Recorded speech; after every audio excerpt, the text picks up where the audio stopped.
22 October 1963 एका अशा धरणाचं लोकार्पण झालं, ज्या भव्य धरणानं भारताच्या विकासाचा प्रवाह बदलला आणि त्या प्रवाहात साकार झाली विकासाची अनेक स्वप्न।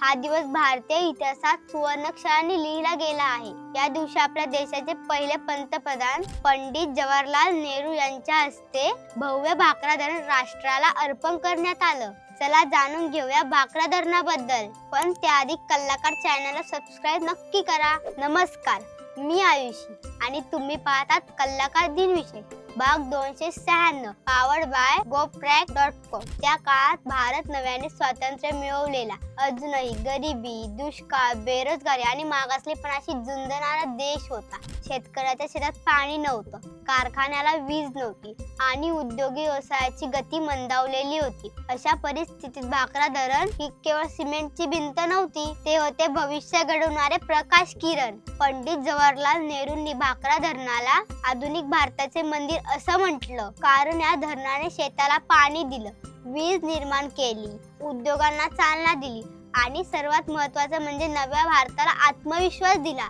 पंजाब, हरियाणा आणि उत्तर भारतातील शेतकऱ्याच्या आयुष्यात या धरणामुळे हरित क्रांती आली। कालपर्यंत कोरडी असणारी शेत हिरवीगार झाली आणि भारत हळूहळू अन्नधान्याच्या बाबतीत स्वावलंबी होऊ लागला।